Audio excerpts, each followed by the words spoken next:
Princess Celestia the Changeling Queen, Chapter 6, Stories.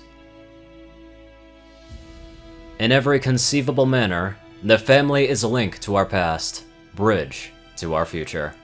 Alex Haley. When Twilight, Luna, and Alternia awoke from their respective trances, they were confronted with full-fledged chaos. Philomena was launching a fiery assault against Shining Armor and Cadence, who were cowering behind a protective shield. In return, Fluttershy and Rainbow Dash were chasing the Phoenix madly. The former was attempting to calm Philomena down, and the latter was trying to corner the bird. Both were having limited success, because Fluttershy was too slow, and the dungeon's confines restricted Rainbow's legendary speed. Rarity was in hot pursuit of a madly galloping Blue Blood. Pinkie was sitting on a chair and happily munching on popcorn, while Applejack and Spike stood protectively beside Twilight and Luna. Now, no one had noticed that the Changeling, Alicorn, and Unicorn had regained consciousness, and the three were too shocked by the absurdity of the situation to speak. Come back, you incompetent excuse for a prince! Are you afraid to face me? Shrieked Rarity, throwing the dungeon's only chair at Blue Blood. The piece of furniture narrowly missed Blue Blood, causing him to scream like a filly. Very afraid! In my name... Oh, horse apples. Just what the hey is going on here? Demanded Alternia, punctuating her announcement with a stomp of her hooves. As every pony stopped and stared at Alternia, Blue Blood took his opportunity to prostrate himself at Alternia's hooves. Philomena followed shortly afterwards, alighting on the changeling's shoulder. Auntie, are you alright? Philomena just led me here, but then I was attacked by the element of generosity, and then... Alternia's eyes widened with surprise before she held up her hoof. Wait, nephew? Why did you call me Auntie? Asked the changeling warily. Because you are my auntie? Aren't you? Inquired the prince. Alternia's eyes narrowed in confusion. How do you know that I'm your aunt? How did you know I was a changeling? Blue Blood paused and gulped. Auntie Celestia, I may have known that you were a changeling for quite some time. The silence was broken by a foundation-shaking chorus of surprise. Blue Blood was bowed head over heels into the wall. Immediately, Cadence rushed to his side to help her dazed cousin up. Blue, how and when did you find out? Why didn't you tell any pony? Asked Cadence. Because it was the fire 15 years ago, explained Blue Blood. Alternia's ears straightened and her eyes widened. Her memories brought back to the day as Blue Blood told his tale. Cancer lot.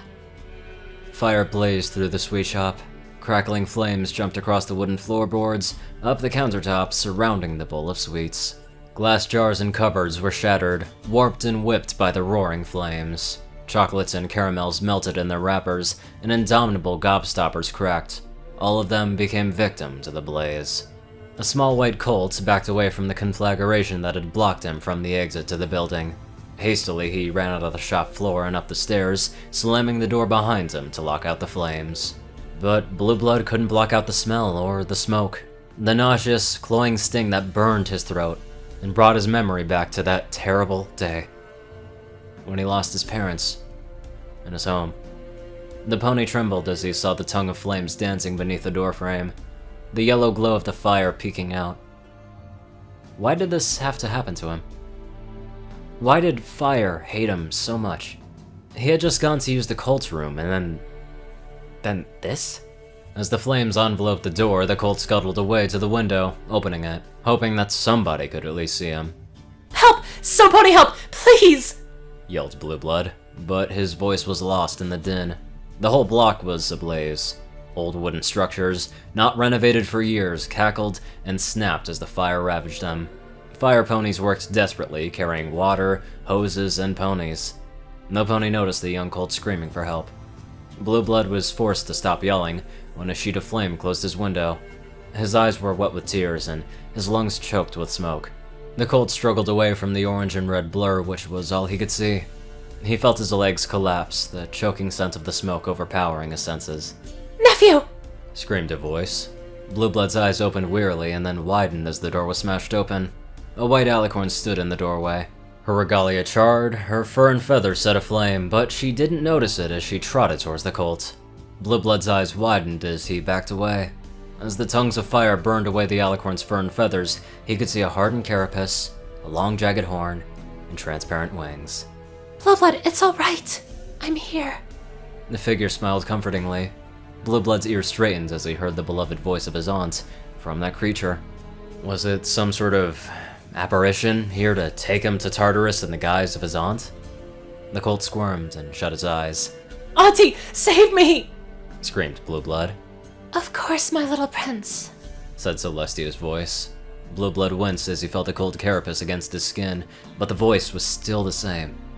It was comforting, soothing his wounds and calming his spirit. He knew it was his aunt. He was safe. After Auntie Celestia rescued me, I stayed close to her for several months, not because I was scared, but because I wanted to make sure that it was her. When I became older, I constructed my own research into changelings, with rather limited success, but the research did help me acknowledge the possibility of her being a changeling, and to prove to myself that I hadn't been hallucinating. And a few days ago, I saw her drop her disguise when she was alone, explained Blueblood. The others sat in silence, processing what Blueblood, a fellow pony, was telling them.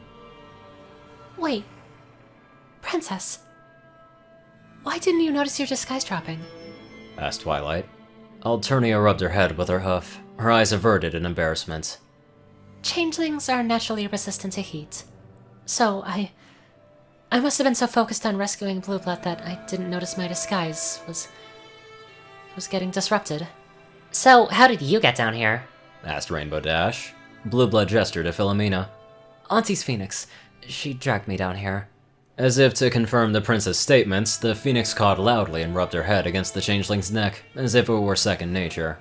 Alternia was staring at her pet, eyelids blinking rapidly in order to subdue her tears. Philomena, you knew all this time?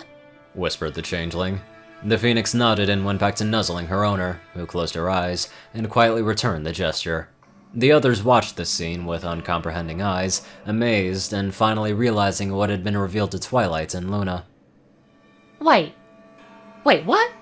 So, what Alternia was saying, that was true? The princess is a changeling, gasped Applejack. Twilight and Luna nodded, not willing to disclose any more of Alternia's mind. We also agreed that I would explain the circumstances of how I became ruler of Equestria, said Alternia wearily. The changeling then paused for a moment, and with a flash of her horn she took on the guise of Princess Celestia once more. But first, let us find a more comfortable place to sit, because this will be a very long tale. As the group returned to the royal chambers, they ran into many eager well-wishers and servants. Every time, Alternia took some time to reassure them of her well-being. All the while, Blueblood kept as far as he could from Rarity and Spike, who were both glaring daggers at him. It was a great relief when the party entered the royal chambers. To provide for seating, Alternia arranged a set of pillows in a circle around herself. After settling themselves quickly, the changeling herself took a seat and dropped her disguise. Now where to begin my tale? Alternia pursed her lips, her brow furrowed in concentration. The very beginning? Suggested Twilight. To every pony's amusement, the unicorn had produced a stack of papers and a quill. Princess, may I take notes? Asked Twilight, chuckling sheepishly. Alternia giggled into her hoof. You may, my faithful student, but I must remind you that this tale should not become common knowledge. Alright, where was I? I was born first daughter of the alicorn Faust, and... Alternia paused as Luna's jaw dropped. The changeling then blinked as if she'd realized something. Oh, forgive me, Luna, that is Celestia's beginning, muttered Alternia. The Night Princess was not about to let that slip past. How do you know my mother's name? Explain, changeling! Ordered Luna. The changeling returned the princess's furious glare with a cold, regal gaze. I will explain, Princess Luna, but I will have to go back to my very beginning. Alternia took a breath, shut her eyes in concentration, and then opened them again, new determination shining in them. I was born in a changeling hive, close to the border of the Everfree Forest. My mother was Queen Camellia, a fully ascended Changeling Queen. That is to say, she has her own swarm of changelings, and has matured in her powers. My sire was a changeling chevalier, known as Facer. Together, they gave birth to 4 changeling queens. One of them was my older sister, Queen Chrysalis. There was a gasp from Blue Blood, and Twilight took the opportunity to ask a question that had been bugging her. So, Changeling Queens don't give birth to the drones? Asked Twilight.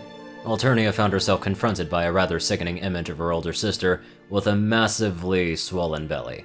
No. I would not wish that even on my own sister. To answer your question, Twilight, changelings can form their own relationships and produce offspring.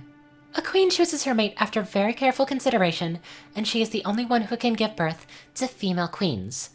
There are no male queens. The queen can also give birth to the different classes of drones, but these offspring tend to be either stronger, more intelligent, or more magically powerful than other drones. But back to my fullhood. These were my 3 sisters. Alternia paused, and her horn glowed and surprised the others when she lit a green fire in the center of their circle.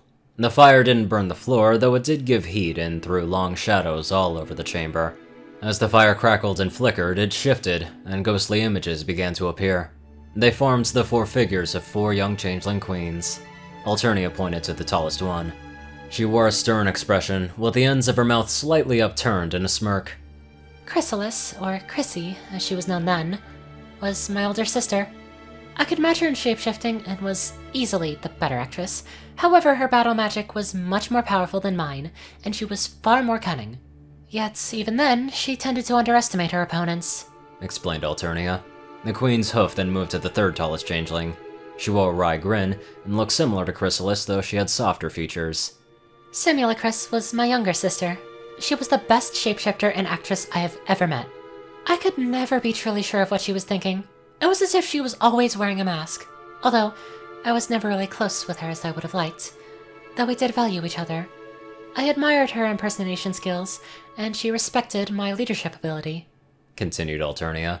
The queen then pointed to the shortest and seemingly youngest of the 4. This queen was stocky instead of slender, and had a relaxed fighter stance. And my younger sister Belladonna. She was a better fighter than me, though she had less control over her emotions than I did, and wasn't so good at shapeshifting. Alternia's eyes softened as she gazed at the image fondly. She was my best friend. I would have done anything for her, and she would have done anything for me. With a sigh, Alternia pointed to the last of the figures, and the 2nd tallest changeling. This one's form was the most slender and graceful of the 4, and had a familiar, cheeky smile on her face. That was me. I was probably the best at leading, and was fairly good at acting, shapeshifting, and combat magic. My weakness was that I was not as cunning or as decisive as my sisters. When I was younger, I was more of a prankster than a deceiver. I liked finding loopholes in the rules, but I would never outright try to break or subvert them. I often held back before making important decisions, and while I liked to prank, tease, or be a general nuisance to my sisters and mother, I would never break a promise that I had made. Alternia let her hoof drop to the ground, as she and the ponies examined the images in the flickering flames. At the time, my sisters and I were quite close. However, we were always competing against each other for Mother's favor, especially during training. Personally, I don't got a brother or sister, but I can probably imagine how competitive siblings can be when it comes to being favored by their mom or dad. That must be some crazy shit. Now let's head on over to our charming donators.